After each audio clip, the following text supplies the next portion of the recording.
कमल किशोर नाम का एक शख्स सोने और हीरे के ज्वारात बनाने और बेचने का काम करता था। उसकी दुकान से बने हुए गहने दूर दूर तक मशहूर थे। लोग दूसरे शहर से भी कमल किशोर की दुकान से गहने लेने और बनवाने आते थे।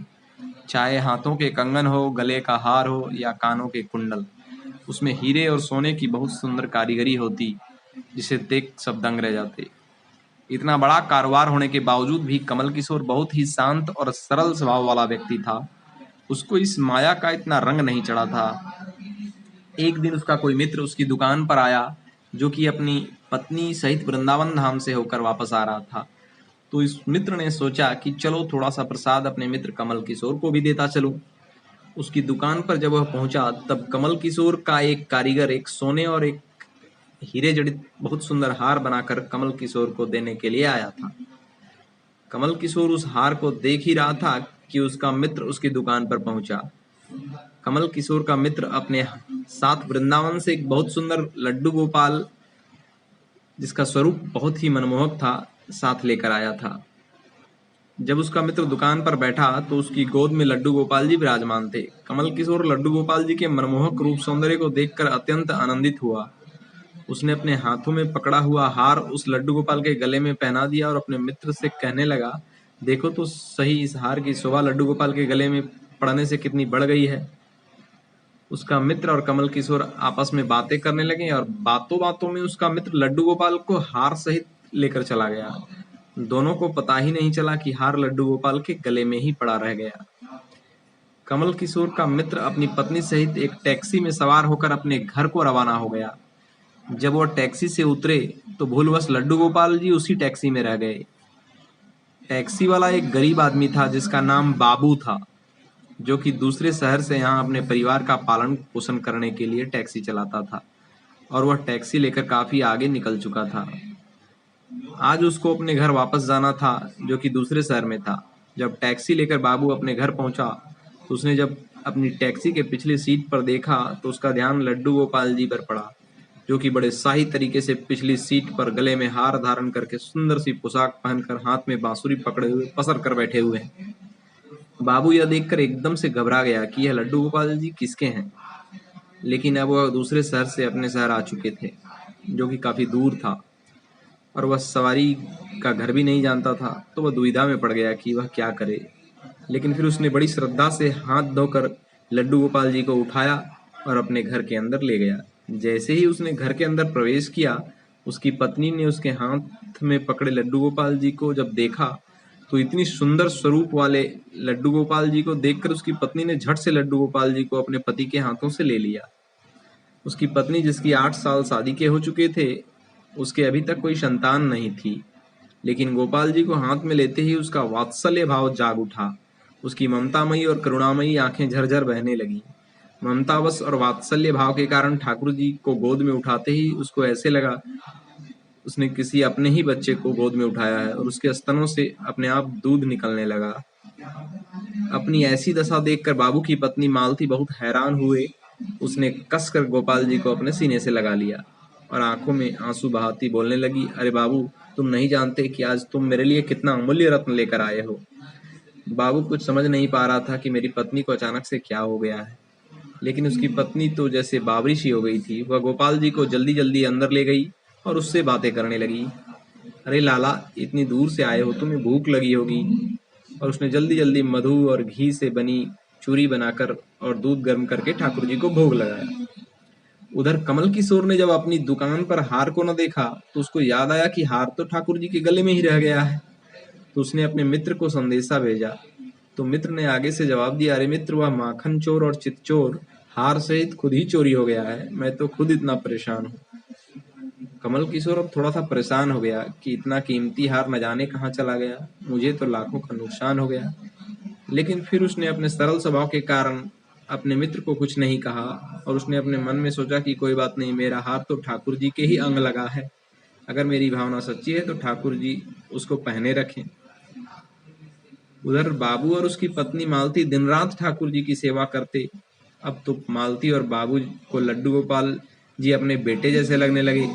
लड्डू गोपाल जी की कृपा से अब मालती के घर एक बहुत ही सुंदर बेटी ने जन्म लिया। इन सब बातों का श्रेय वह लड्डू गोपाल जी को देते कि यह हमारा बेटा है और अब हमारी बेटी भी है, अब हमारा परिवार पूरा हो गया। मालती लड्डू गोपाल जी को इतना स्नेह करती थी कि रात को उठकर देखने जाती कि लड्डू गोपाल जी को कोई कष्ट तो नहीं है।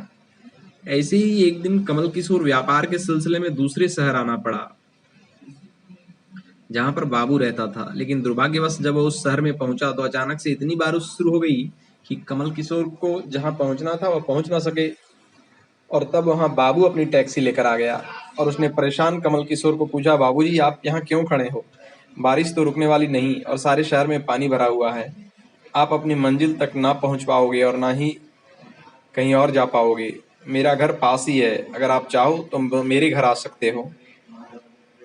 कमल किशोर, जिसके पास सोने और हीरे के काफी गहने थे, वह अनजान टैक्सी वाले के साथ जाने के लिए थोड़ा सा घबरा रहे थे, लेकिन उसके पास कोई चारा भी नहीं था और वह बाबू के घर उसके साथ टैक्सी में बैठकर चले गए।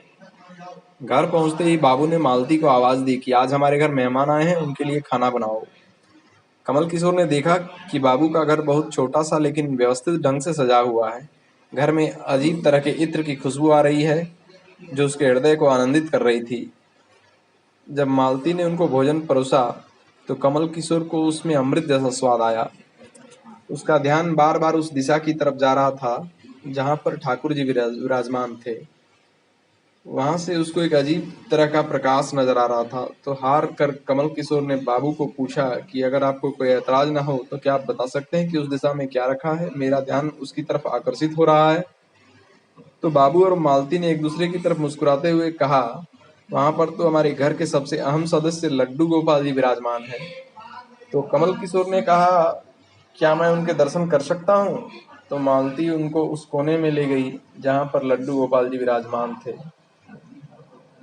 कमल किशोर लड्डू गोपाल जी को और उनके गले में पड़े हार को देखकर एकदम से हैरान हो गया। यह तो वही लड्डू गोपाल है और यह वही हार है जो मैंने अपने मित्र के लड्डू गोपाल जी को डाला था। कमल किशोर ने बड़ी विनम्रता से पूछा कि यह गोपाल जी तुम कहाँ से लाए? बाबू, जिसके मन में कोई छल कपट नहीं था, उसने कमल किशोर को सारी बात बता दी कि कैसे उसको सौभाग्य से गोपाल जी मिले और उनके हमारे घर आने से हमारा दुर्भाग्य सौभाग्य में बदल गया। तो कमल किशोर ने कहा, क्या तुम जानते हो कि जो हार ठाकुर जी के गले में पड़ा है उसकी कीमत क्या है? तो बाबू और मालती ने बड़ी विनम्रता से हाथ जोड़कर कहा कि जो चीज हमारे लड्डू गोपाल जी के अंग लग गई, हम उसका मूल्य नहीं जानना चाहते और हमारे लाला के सामने किसी चीज, किसी हार का कोई मोल नहीं है। तो कमल किशोर एकदम चुप से हो गए। उसने मन में सोचा, चलो अच्छा है, मेरा हार ठाकुर जी ने अपने अंग लगाया हुआ है। अगले दिन जब वह चलने को तैयार हुआ और बाबू उनको टैक्सी में लेकर मंजिल तक पहुंचाने गया, जब कमल किशोर टैक्सी से उतरा और जाने लगा, तभी बाबू ने उनको आवाज लगाई कि जरा रुको, यह आपका कोई सामान हमारी टैक्सी में रह गया है। लेकिन कमल किशोर ने कहा, मैंने तो यहाँ कुछ नहीं रखा था। लेकिन बाबू ने कहा कि यह बैग तो आपका ही है। जब कमल किशोर ने उसको खोल कर देखा तो उसमें बहुत सारे पैसे थे। कमल किशोर एकदम से हक्का बक्का रह गया कि यह तो उतने ही पैसे हैं जितने की उस हार की कीमत है। उसकी आंखों में आंसू आ गए कि जब तक मैंने निश्चल भाव से ठाकुर जी को वह हार धारण करवाया हुआ था तब तक उन्होंने पहने रखा। मैंने उनको पैसों का सुनाया तो उन्होंने मेरा अभिमान तोड़ने के लिए मुझे पैसे दे दिए। वह ठाकुर जी से क्षमा मांगने लगा, लेकिन अब हो भी क्या सकता था। इसलिए हमारे अंदर ऐसे भाव होने चाहिए जिसमें अहंकार न होकर विनम्रता हो। और ठाकुर जी विनम्र स्वभाव और निश्चल प्रेम को ही पहचानते हैं। बाकी चीजों का उनके लिए कोई मोल नहीं है। ओम